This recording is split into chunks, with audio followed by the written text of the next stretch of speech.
Okay, so we're going to continue going through the chapter test 2, and we're at question 8 here.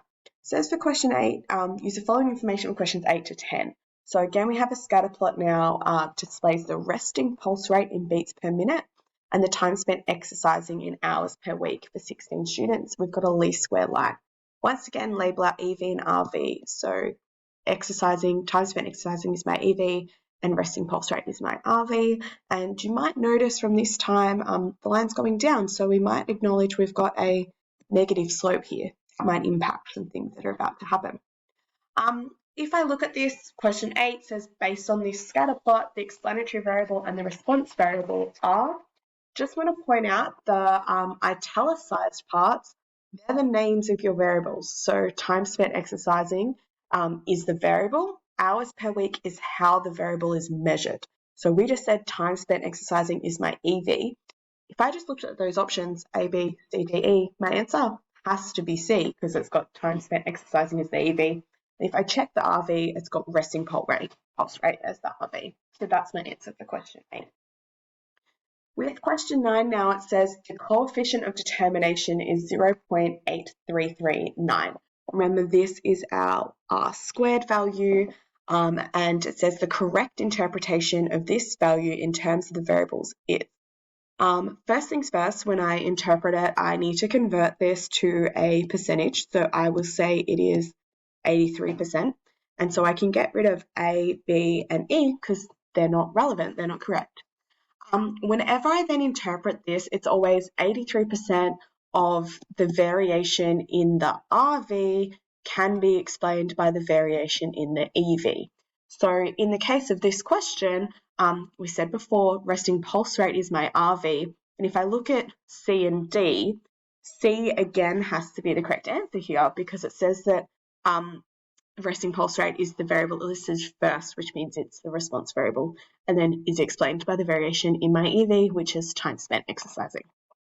The final question here, this one did stump us a bit, and it is there to trick us. It says the coefficient of determination again is 0.8339, and it wants us to find the correlation coefficient R. Now, remember that coefficient of determination is R squared, so my R is going to be the square root of 0.8339. Now, what I want to point out to you, if we head to our calculator and we do this, I get 0.8339. If I find the square root of that, my calculator tells me it is 0.9131, blah, blah, blah. So 0.9132 we will write down. My calculator tells me it's a positive answer because it finds the square root of anything to always be a positive number. However, I can have positive and negative values for R. So I want us to go back up and we need to look at our scatter plot. We can see in our scatter plot that my slope is negative. My line is going downwards. Because the slope is negative, it also means I'm going to have a negative R value. So that 0.9132 is my answer, but it is going to be negative 0.9132 because my line is sloping down from left to right. So my best answer there is A. Something that I've explained in class, and just so that it helps you get this logic, remember if we square a number, it means we do the number multiplied by itself. So 2 squared is like saying 2 times 2, which is equal to 4. If I do negative 2 squared, that also means negative 2 times negative 2. That gives me positive 4. So the square root of positive 4, to undo that, it can either be positive 2 or it can be negative 2. So I need to remember to account for the negative answer here and check the slope of the line. Looking at question 11, this one has a few scenarios for us and it asks us which of the following statements could be true when written as part of the results of a statistical investigation. So they're all forms of like our standard sentences for a variety of hypothetical scenarios. They're all talking about different scenarios even, and we just have to find out which thing could be true or false. Now, first of all, what I want to point out to you then is like check the variables, check the statistics, check if the values can be real. So for A, it says the correlation coefficient between height and foot length was R equals 1.24. Straight away, that is not my answer. It can't be A because R can't be bigger than 1. It has to be between -1 and +1. So that's not my answer. B again says correlation coefficient between height and gives us categories. So height's a categorical variable. And arm span in centimeters was found to be R equals 0.64. Again, correlation coefficient I can only get from a scatter plot, which means I need numerical data, and I have a categorical variable here, so it's not B. Same thing happens with C again, that I've got categorical variables, and apparently I have an R value here. Can't find it. It's not my answer. D then says the correlation coefficient between height of students of the same age in centimeters, so numerical variable, and money they spend on snack food in dollars, numerical variable, was found to be R equals 0.22. Totally possible and plausible. Very small R value means no association at all, but it's possible. D is probably my best answer. Check E to be sure. Correlation coefficient between height of wheat in centimeters and grain yield in tons, both numerical, was found to be R equals -0.40, possible. And the coefficient of determination was found to be R squared equals -0.16. Not possible. R squared values always have to be positive, so E can't be my answer. E is the best one. Question 12 here, it says scatter plot below shows the TV sets, the number of TV sets per 1,000 people, and the doctors as a number per 1,000 people for a sample of 20 countries, and it wants us to interpret the vertical axis intercept or interpret my y-intercept. This would be my EV, TV would be my RV. If I look at this intercept, so it's like really wanting me to focus down here, and if we pull that out, it's like approximately 30. So this is saying when my EV is 0, so when docs equals 0, my TV set is equal to 30. I now just have to read all the sentences to see if any of them meet that assumption, and A is my answer. It says when the number of doctors is 0, there are 30 TV sets per 1,000 people. So that is my answer there. All right, question 13.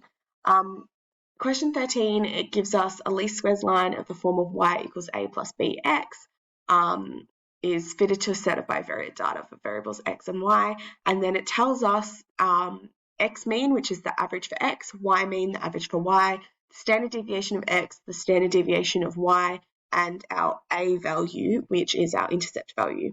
And it wants us to then calculate the slope of the least squares regression line B. Now, what I want to point out to you is we are used to using these two formulas. We're used to using that B equals the correlation coefficient R times SY over SX, and we're used to using that A equals Y bar minus B times X bar.